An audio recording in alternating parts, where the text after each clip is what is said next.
izotho ngale mini yanamhlanje.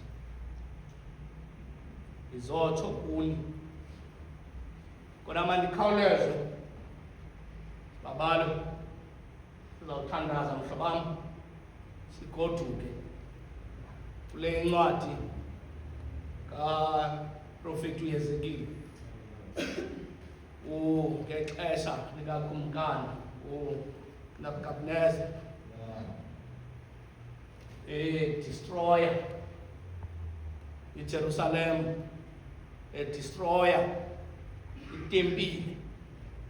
Akaphele lapho, wabuya wabulala bonke abantu babekhona, kodwa ngenxa yobabalo lukaThixo kwakho igcuntswana elasalayo. Umprofeti uJeremiya ukwabo bantu umprofeti uHezekile abasiyekayo ngelo xesha wathi abanye abafana noHezekile wabathimba wabasebhabheli. Xa ndiphawula i-exile yesibini le Masirayeli, kodwa uthi lo mbhalo kule vesi yokuqala waphuma nam ndikumoya. Ithi isihlokondaba sale vesi umbono wentili yamathambo omileyo. Athi ke lo mbhaleli xa ecacisa ufika umbono uHezekile, abanye babaprofeti babephupha, abanye abaprofeti athi ndabona. Ngomnye uHezekile wabaprofeti abathi ndafikelwa ngumbono, ndabona ubuThixo vayisi usuka afike noba kunini na, usuka ubona umbono uwedwa kodwa esihlanganaleni, usuka ubona umbono. Fikelwa ke uHezekile ngulo mbono unjalo, athi ndafikelwa ngumbono wandithatha wandijikelezisa, wandijikelezisa wathi xa endijikelezisa komithi yaseCape Gate ndabona intili yamathambo omileyo. Uthi lo mbhaleli ayesalomile kakhulu ngoba kwakusemva kweminyaka abantu balapha bebhujisiwe. Sele vayisi ungekho nethemba lokuba ikhona into yaziphinde yenzeke kule ntili yanamathambo. Wandijikelezisa komiti yaseCape Gateway, wandijikelezisa uThixo rhamente ndwala efuna ukuthandaza icebo likaThixo lokujikelezisa umntu wakhe xa efuna ukumbonisa okanye efuna ukumphumelelisa. uThixo uyasijikelezisa, uThixo uyasijikelezisa rhamente ndwala efuna ukuthandaza. Nto mnayo thina asifuni ukujikeleziswa. Rhamente ndwala efuna ukuthandaza. Ivakele ncoko yenzeka phakathi kwalo mprofeti noThixo. Uthi xa ethetha ndabona amathambo omileyo, kuvela umbuzo othi rhamente efuna ukuthandaza, kuvela umbuzo ukuthi kothi profeta Hezekile, okanye kuvela umbuzo othi anakhona ukuphila namathambo. Athi mpendula athi mna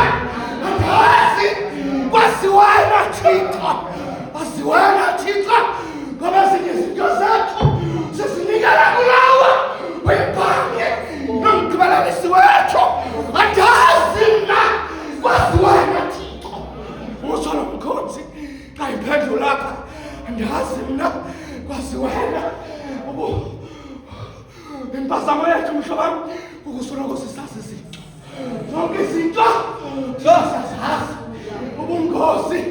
ubungozi obusongamelayo andazi kwazi wena Thixo uthi xa emthandwa uthi profeta yazekile profeta kula mathambo omileyo uthi xa uprofeta mathambo andini hlanganani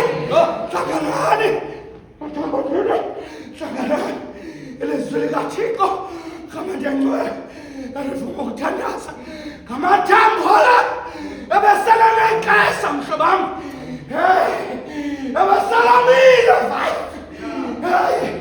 sale singelani ithemba lokokuba kungaphinde kumile ndlo kodwa isimanga esithethwa apha profeta Ezekile kula mathambo uThixo umnika umyalelo uThixo akazanzela uEzekile unika umyalelo sikhelikazi uThixo usazamnika umyalelo uThixo unso xa siphuma apha sesazoba izinto zonke zivela kuThixo izinto zonke zivela kulowo ungasehla kuthi izinto zonke zivela kulowo usidalileyo ngoba thina sisithi kuye yedwa osidalileyo khabethe ngcwele efuna ukuthandaza xa sigoduka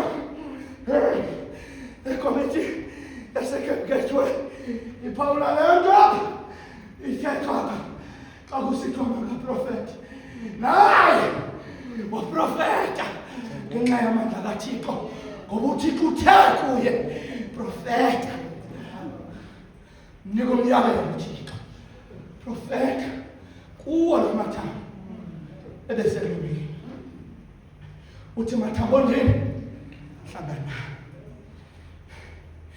simanga vayisi uthi wavakala urhwasarhwasa ithambo ngalinye lisondela kwelinye ithambo uzolombali ithambo ngalinye lisondela kwelinye ithambo miracle eyenziwa nguThixo esingayilindelanga ngexesha esingalilindelanga ngoba uThixo yena usuke enze phakathi kwempatezelo zethu asuke uThixo angenelele ndimpakangena phakathi kwamadoda amathathu esikweni lomlilo athi umbhali kathetha abengekho mathathu nala madoda kungani na sadibona mane ngenelele uThixo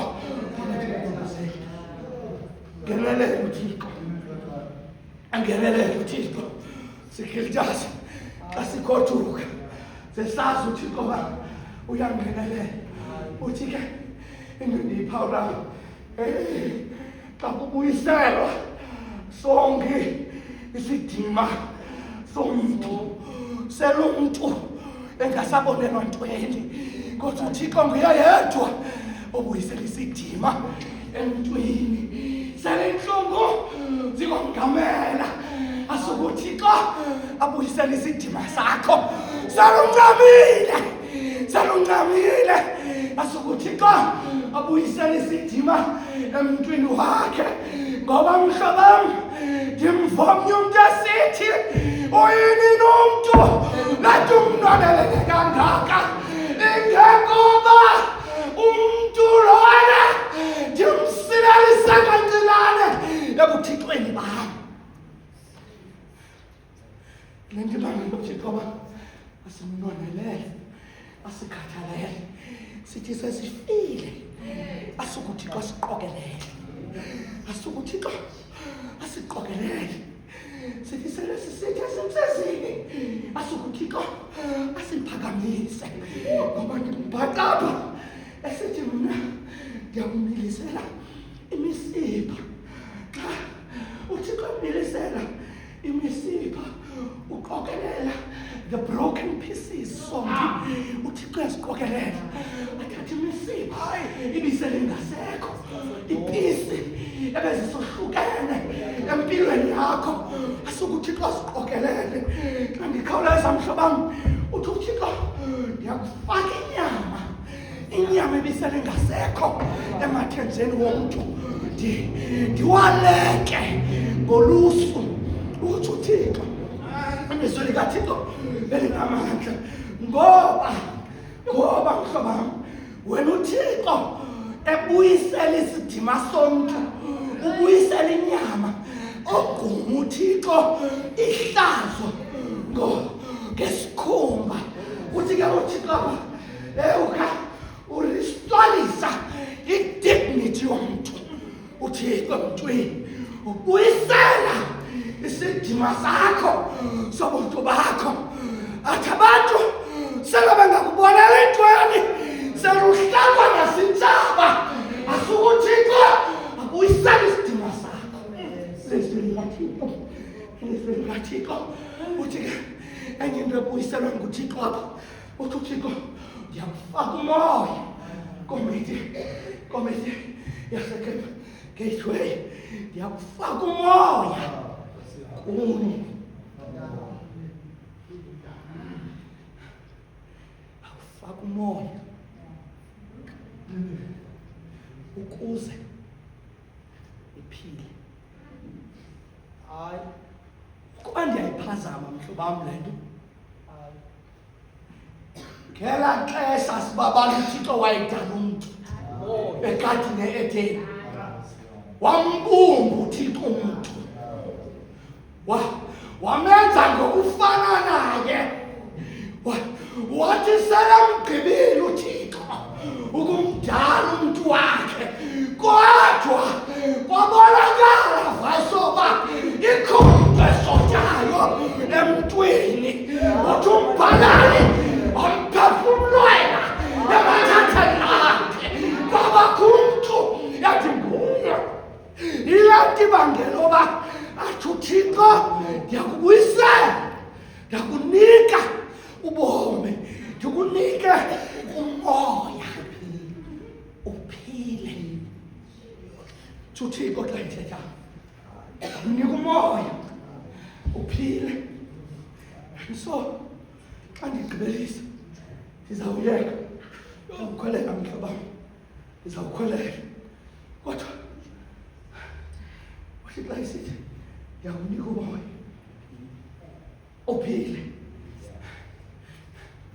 Uthe mhlobam xa ethetha ngeli xesha kanye ezamnika umoya uthi kuYezekile profeta Yezekile kwimimoya yomine. Okay, profeta Yezekile kulaa mimoya yomine uthi kumoya ngena moya ngoba nguye uThixo onobungangamsa nobungangamela phezu kobomi bethu. Unikiwe uYezekile igunya lokuprofeta. Oko uYezekile akuprofetileyo kwenzekile mhlobam kwenzekile. Wangena umoya aphila abantu, wangena umoya aphila. Uthi umbhaleli bavuka bema ngeenyawo. Remember lamathambo ebeselomile bekungasekho nethemba lokuba uphinda uphakame. Verse 14 uthi Gateway senikhumbule le nto ke ithethwa ngoverse 14 kweli bali lonke likaYezekile kwesi profeta sikaYezekile okanye kulo mbono kaYezekile kusta uthi xa ethetha umbhali kuverse 14 lamathambo yindlu kaSirayeli. Amathambo yindlu kaSirayeli lamathambo la amathambo yilendlu yaseGateway la amathambo lamathambo ilento sikuyo zinazilonda xa ndifika lamathambo ilento sikuyo lamathambo uthi ke mna ndiyakunithatha emveni kokuba ndinikhuphile emangcwabeni ndanifaka umoya ninanaphila mna nazoba ndinguye uThixo ndiyakunithatha ke ndininyuse ndinibhekisele kuThixo ngoba nguye yedwa onako nguye yedwa onelizwi lokubona umntu wakhe nguye yedwa osibonayo nguye yedwa olungileyo phakathi kwempilo zethu mna ke ndiyakunithatha ndininyuse ndiyakunithatha ndininyuse udathi amnompuli bantwana bam akekho fana naye akekho fana naye Nkosi yamakhosi akekho fana naye sizawuvuma xa sizawuvuma siyazoba kuye yedwa osidalileyo akekho uThixo fana naye athe omnye umculi kubaba kaThixo akekho uThixo njengaye akekho mhlobam uThixo njengaye akekho fana naye akekho kamendegcwele evuma ukuthandaza sesazi loo nto ke sesazi loo nto sikhokhelo saseFalls Bay andigqibezela izawuyeka izwi likaThixo izwi likaThixo andikwi-convention yabashumayeli umfundisi uMandindi wathetha into ebendingayicinganga sibabali xa ethetha kwisemoni yakhe ubambela nto inye ethetha ngomfundisi uMandindi athi umfundisi uMandindi xa ethethayo impazamo yethu ukuchasela kuThixo uthi impazamo yethu ngoku sesinxibe ezimpahla sezinxibileyo sihambela kude nofefelo kaThixo uthi kumfundisi uMandindi xa ethetha ngalaa mini uthi sondelani come closer ndizonimema xa kutshona ilanga oba sisondele kuThixo namanxeba wethu esinawo masisondeleni kuThixo siyeke ukuhambela kude noThixo hlezi uThixo angayivi imithandazo yethu kanti impazamo yethu sihambela kude noThixo hlezi uThixo angaphenduli kodwa sihambela kude namadinga kaThixo hlezi uThixo engathi angeva kodwa sihambela kude namadinga kaThixo ndimvuthixo engaphenduli xa abaprofethi bangabhali baprofeta uthi umbhali mhlawumbi uThixo wenu usalele sonke imali ngathini yathandaza mhlawumbi uThixo wenu ulele akaniva uthi xa igqibayo ndinikeni ndithandaze kuThixo wam sondelani ukuze uThixo anive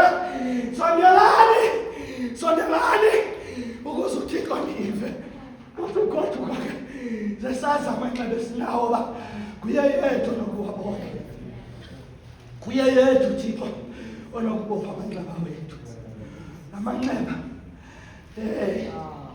esinawo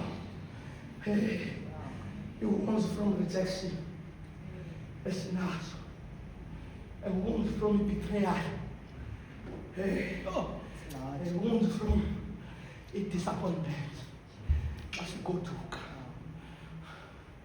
mna ndazi uba apha manxeba umntu ngamnyuhlela